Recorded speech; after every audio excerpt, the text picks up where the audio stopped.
Hello, welcome to the Blessed Podcast. I'm your host, Raykel, and I'm here to help you experience being blessed that transcends a mere hashtag. Let me give my disclaimer. I'm not an evangelist, prophet, preacher, Bible scholar. I'm just a God-worshiping, Jesus-loving, Bible-believing, new thought Christian who believes that God blesses those who has the faith to work his principles. That's what I believe. Okay, so I know everybody is always asking me, what is New Thought? So today's guest is my pastor, Reverend Sherri James from Understanding Principles, better known as Upchurch, to share to have a discussion about what is New Thought for all those people who have been hearing me say, I'm a New Thought Christian. Before I get to her, I just want to let you know I'm broadcasting on WYTV7 Christian Broadcasters Network, and it's a charitable radio broadcast with the mission to empower and educate. Donations are always welcome to help further the mission. You can donate at www.wytv7.org. Again, www.wytv7.org. Okay, hi, Reverend Sherri. Hi, Raykel. Thank you so much for having me. Happy Raytober. So glad to be here. Happy Raytober. Happy Raytober to you. Yes. And I have on my 50 because yesterday I turned 50, and you're here to help me celebrate. Yes. In October, in Raytober, I'm only having people here that have been inspirational in my life, and I want to thank you because you have been very inspirational in my life in just a few years that I've known you. And wow, I mean, what a difference my life has been since I've been with you. I think you've seen it. Yes. From day one before I joined to now. Yeah. Yes. And it all, I mean, really it is, it's because of my new thought. Mm-hmm. It's really because of my new thought. So let's just jump right into it. Sure. Okay. So you have a question for me, or you want me to just I'll just say, let's just start off. What is, like, in a nutshell, New Thought? Sure. So in a nutshell, New Thought is a term that covers a wide range of approaches to God. It is philosophical. It is pragmatic. It is mystical. And it is like just depth, psychological.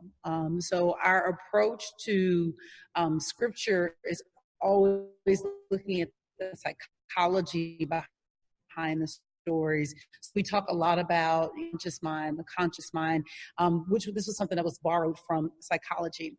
Metaphysics is not something that's unique to New Thought.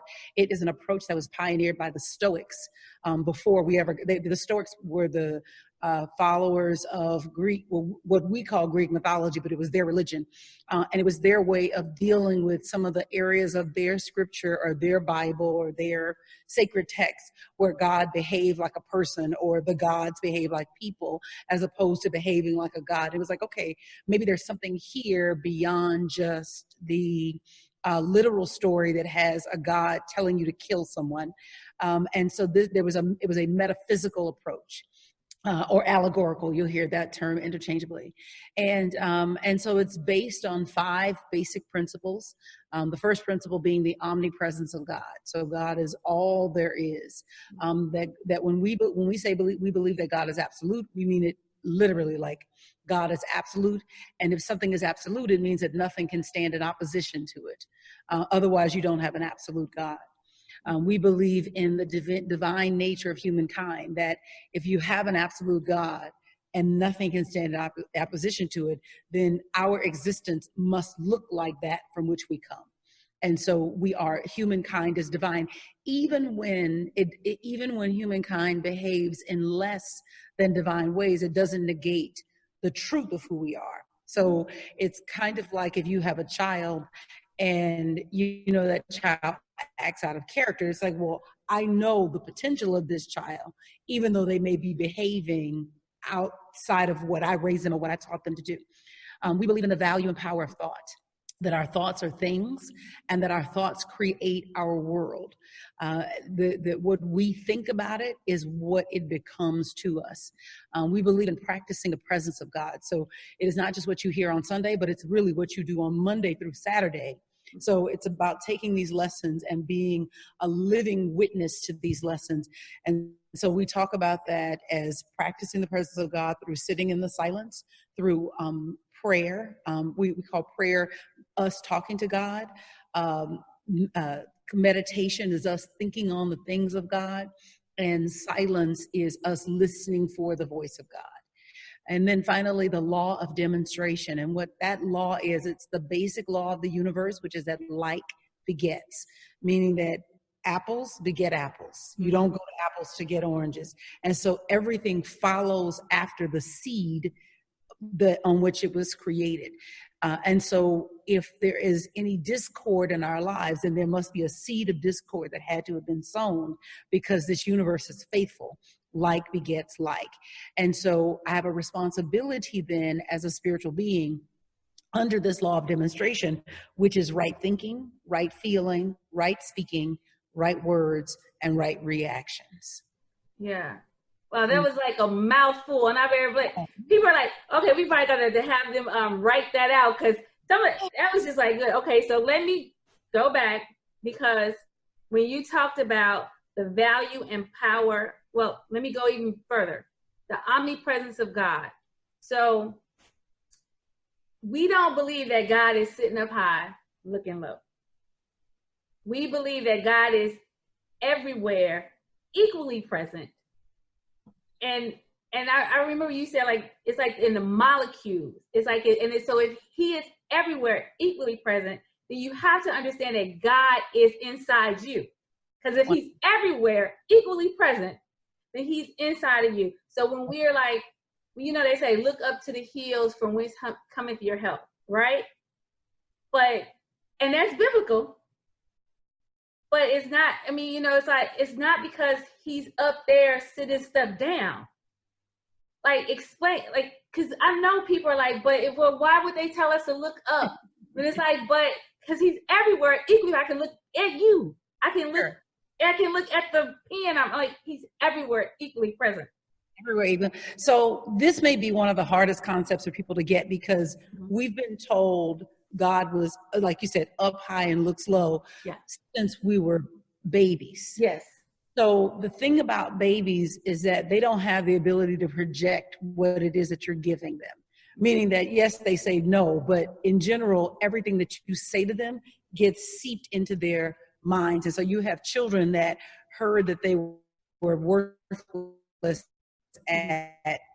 by parents, not necessarily giving them a religious teaching, but parents who were just mean to them and told them they were worthless. And now they're 40 years old and they're still walking around like they're worthless. And they're in therapy saying that, well, my mama told me when I was 5, because that stuff gets in you. So I get it if this concept is hard for people to grasp, because we've been given a religious training from babies that would make it challenging to then question it. So, I'm saying that to preface what I'm about to say, which is that everybody has a concept of God. Everybody has who they believe God is. It's informed by our experiences. It's also informed by what we've heard from our ministers. It's informed by what our parents told us. And most people can't grasp that they have a concept of God. They believe that their concept of God is God. Even in our Bible, there are multiple concepts of God. For example, if you read the Genesis chapter 1, God creates by divine fiat, meaning that the spoken word, let there be and there was. But if you read Genesis 2, which those two versions of Genesis are 400 years apart, and Genesis 2 is the older version. The Genesis 2, God is much more anthropomorphic. He walks in a garden. He don't know where Adam is. And so what you get is religious people trying to explain away these discrepancies in the Bible. If you get to David, for David, God is a God of war. So everything in the Psalms is about, you prepare a table before my enemies, and what Jesus said is agree with your enemy, your adversary quickly before you get to court. So it's literally every book in the Bible, you get multiple concepts of God. And so what we have done as New Thought Christians is said, we follow Jesus. That Jesus also read these Hebrew scriptures, because this was the only Bible that he knew, which were the Hebrew scriptures. And he read and understood that, no, God is not just my friend, as Abraham called him, that God is my father. And he didn't say, my Father who art in heaven. He said, our Father, that he was inclusive of all people, that we share this sonship or this parentage with God.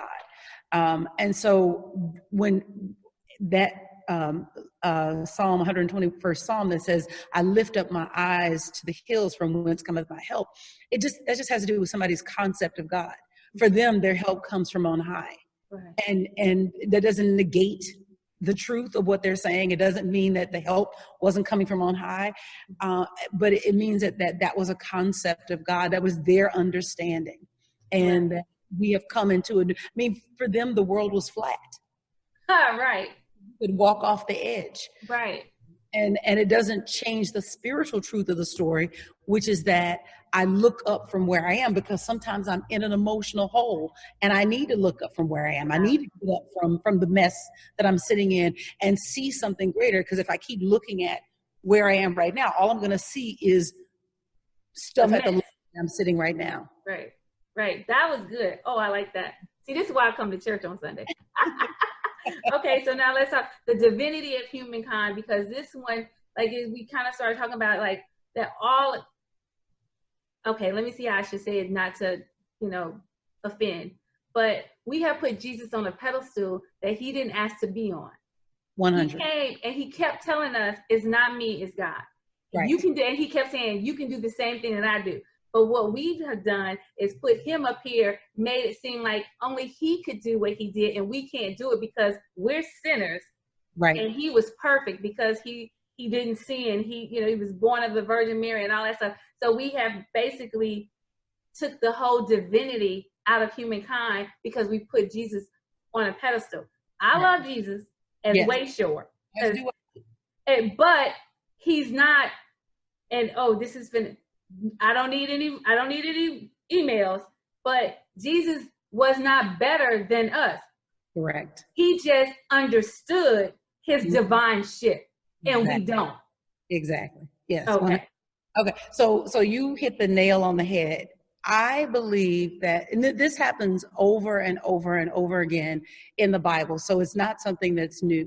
So when the people were working with God and being led out of Egypt into the wilderness, people chose Moses to be the intercessor. Moses, you go talk to God. We can't go talk. But basically, I don't want the responsibility of looking at my habits, my behaviors, my attitudes, the way that I see the world. I don't really want to examine that. Moses, you go get the information and bring it to us. And so Moses does do that, and he goes and he gets the Sinaitic, the covenant on Mount Sinai, which scholars call the Sinaitic covenant. And then, and basically in the covenant, it says, look, I'm establishing a relationship with you, Israel. So they've got this relationship. There's no intercessor, but people keep wanting to throw off the responsibility of growing up spiritually, because to grow up spiritually means that I'm no longer going to do the petty stuff that I do. I no longer am going to get in my feelings because someone said something to me crosswise. I'm no longer going to seek revenge when I feel it so strongly. It's like I'm going to put aside all of these petty behaviors. And what I have found is that many people are unwilling to do that work. And so we keep trying to put someone between us. So the Israelites had no one between them because that's the covenant that was set up with them. And then they go through the period of the judges, they go through the period of the prophets, and all of a sudden they decide, you know what, we need a king. And all of a sudden now you have a king that sits in between them and God. And so God is basically, the king is the son of God, which is something that you'll see in the Bible. They'll refer to the king as being the son of God, not necessarily meaning divine, but it's like he's in this layer in between. So then when Jesus comes along, and if you really study his work, there's a great book by Marcus Borg called Meeting Jesus Again for the First Time. And it is a remarkable text, because what you really get when you pull all of the dogma off of Jesus, what Jesus was saying was that get over your petty habits. Stand up and be the spiritual giant that you are. You need a spiritual practice. It is not about being holier than thou, but it is about caring for other people. In Jesus's time, we don't really have this so much today, but when you ate with someone, it meant that you were accepting of their lifestyle. Okay. So the big deal of them saying he's spending time with these sinners, spending time with the prostitutes, the harlots, as well as the holy people. It was that he was saying, I'm accepting of your lifestyle. Jesus was radically inclusive. So he was demanding that of the people that were following him, that they be radically inclusive of the people in their world. And so bottom line is that it is challenging for people to step up and be the spiritual giants that they are, and they would much rather put someone on a pedestal. And so we're not saying take Jesus off his pedestal. No, we just sit there with him. Right. Exactly. I love that. And then so then they even put most church folk is God, then Jesus, then the pastor. Right.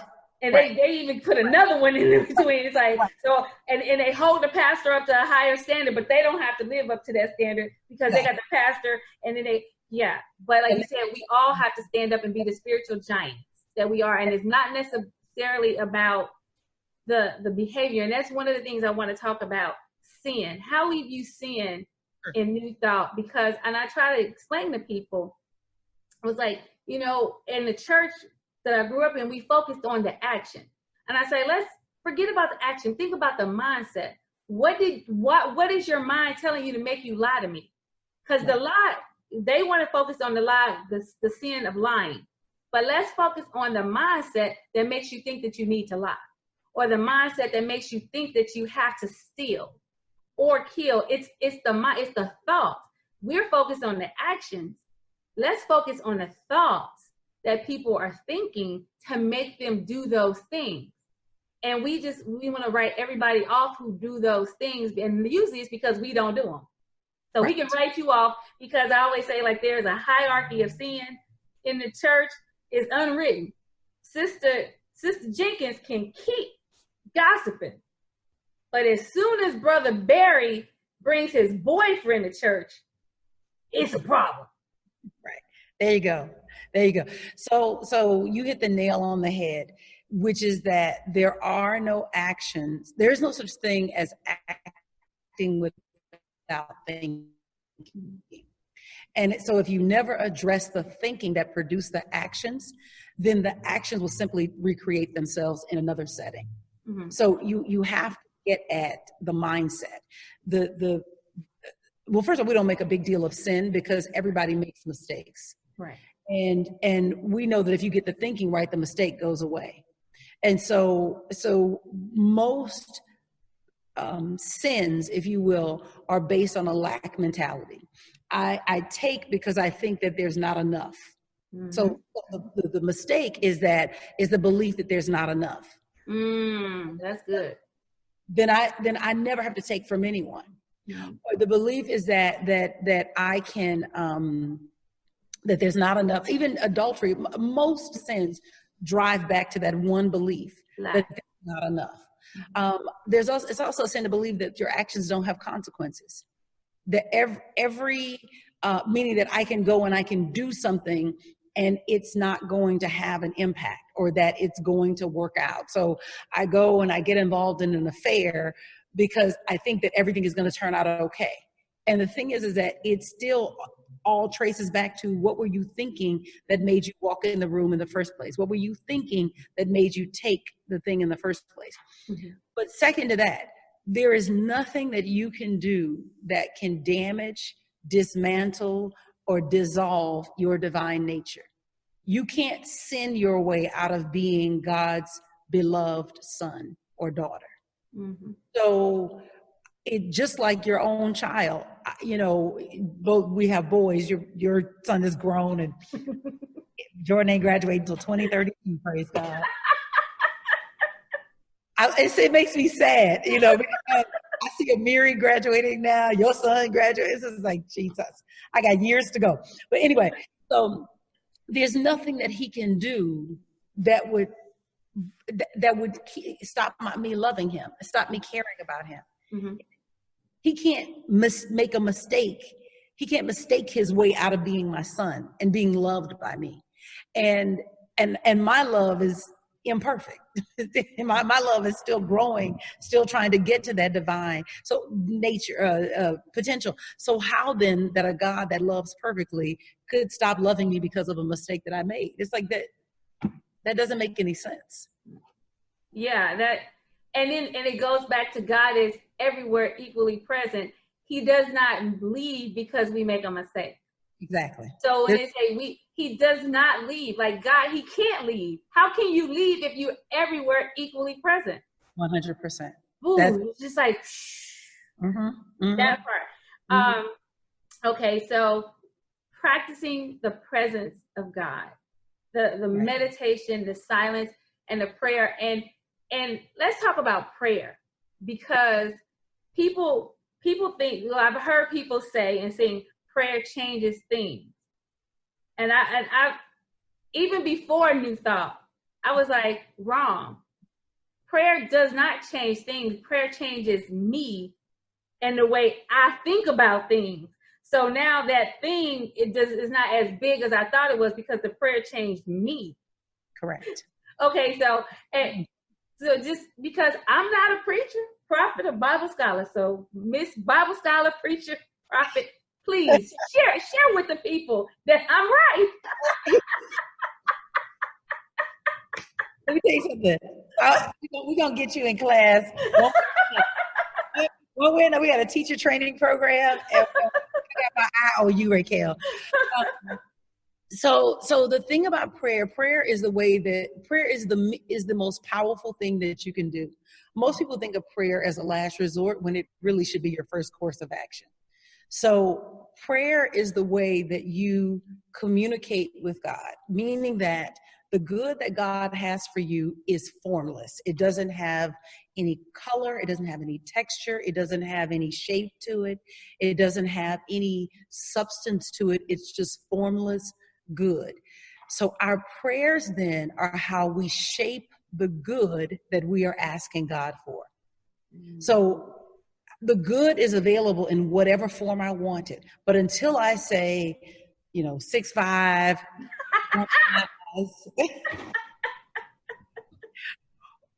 over, or until I begin to say what it is that I want it to look like, right, it doesn't become anything. Mm-hmm. The second misnomer that people don't have an understanding of is that every prayer is answered. God's answer is always yes and amen. So you'll hear ministers say, "Oh, God says no." That's not true. Right, or not yet. Or not yet. No.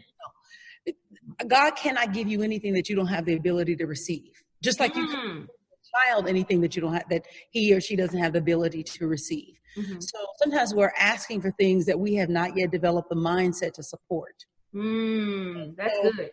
So then the spiritual work is to become the person who can have what you're asking for in prayer. Mm-hmm. So you may be asking for $1 million. The answer is yes, because what good God that loves his creation would withhold that? But you don't even know what you would do with $1 million. You would run out of things to do once you got to 75,000. I mean, so it's like you've got to have places for this to go. This is why people grow into a consciousness of wealth. You grow into it because you have to learn how to have money. You can't even manage the $100 you got. That keeps getting spent or misspent. Say it. So then the million, Amazon. right? The million can't make its way to you because you haven't done right by the 500 that's with you. You know, so every prayer is answered. The other thing about every prayer being answered is that every prayer has a different, I call it a gestation period, meaning that some prayers, the gestation period, you know, like having a baby, the gestation period is 2 days. Some prayers, the gestation period is 2 years, and some prayers, the gestation period is a lifetime. The reason that I say this is because in summer 2002, I started keeping a prayer journal, and I always wrote forward. I never looked back. I didn't know, you know, I just wrote forward. And then round about like 2006, I was like, oh, you know, this would be like a really interesting book. And so I started transcribing the prayers, and I kept them every day. A couple of days I missed here and there, but that was the way that I prayed, was that I would write a letter to God. And I started transcribing the letters, and it blew my mind, the level of detail with which prayers have been answered. Most of the prayers that I had written out, I had forgotten I asked for it. And that's what I find, is that if God doesn't answer in our timetable, then we think that that it isn't happening. And the thing is that it's always happening. And then there were some prayers that came about like that, which was great because I remembered I prayed for it and the answer was there. And then some prayers I completely forgot about, was living in the blessing, and completely forgot. And so every prayer is answered. It's just, what's the gestation period? How long does it take you to become the person who can have what you're asking for? That's deep. And it brings us right into the law of demonstration, because this is the one that Reverend Della got me before I joined the church. But this was the one, the law of demonstration. She would have people, instead of, you know, giving testimony, you basically testify about the law of demonstration, how God has demonstrated. So you just expound on that a little bit, because I know we like 5 minutes. We're right up at the edge. So the bottom line is that my life is unfolding according to spiritual law. Everything in my life is not there by happenstance. It is there because of a seed that I either knowingly or unknowingly planted. And so there's nothing there by accident. There's nothing there by happenstance. There are no accidental happenings. Life is just. This universe is just. God is just. And so everything that is in my experience is there by divine right of consciousness. And I change what's there by the changes I make in me through my thinking, my feeling, my speaking, my acting, and my reacting. Yeah, that is so good. Okay, so in our last few minutes, you got to tell everybody about Upchurch, where we love you up to your divine potential. So how can anybody who wants to know more about New Thought, wants to know about Upchurch, where can they find you? Sure, so you can go to upchurch.org. And you can read about Upchurch. You can come visit us on Sundays. We're at 600 West Queen Street in Inglewood, California. Our services are at 1 o'clock, so it's a great time. You can still get your club on and still come to the church. Yeah. And then online, we have an online Bible study called the Bible Hangout that happens every Thursday night. That happens via Zoom, and but it's also possible that you can attend. You can watch it on YouTube. On our YouTube channel. Oh, and we stream our services. I forgot that. Services are streamed where? YouTube.com/UpchurchLA. And it's streamed at 1 o'clock on Sunday. 1 o'clock Pacific time. Yes. Thank you. I'm sure that people are going to say they need more, because we didn't even scratch the surface. I got my little New Thought. I'm taking the class, the New Thought Christian by William Warch. It's a good book. I think we just on like chapter 2. Yes. It's a really good book. I'm learning so much, even though, and the thing is, what I love so much about it, it's stuff that I kind of already knew. And now it's like God is just reaffirmed, like, because he's everywhere equally present. So he's in me, telling me these things. And now I'm finally got the books and the people who are letting me know that I do know what I'm talking about. And this is real. And it's such a great way to experience and connect with God. I'm not saying our way is the only way, but it is one way, and it's a way that works for me. Yes. 100%. And I like to share with everybody else. So thank you for coming on. We probably will have you on again. And then we have another, our co-pastor, Reverend Sherri. It's like Sherri and Sherri. It's like crazy. Sherri and Sherri. Maybe I'll have her on. I love Upchurch, and I love you. Thank you so much. And to my listeners, please join the tribe called Bless. If you want to donate so you can hear more things like this, go to www.wytv7.org and donate to the cause. And remember, what God has done for you, what God has done for others, He will do the same thing for you. Be blessed, everyone. Thank you, Reverend Sherri. Thank you. Thank you for having me. You're listening to Blessed on WYTV7 Christian Broadcasters Network with your host, Raykel Tolson. Blessed. It's more than just a hashtag.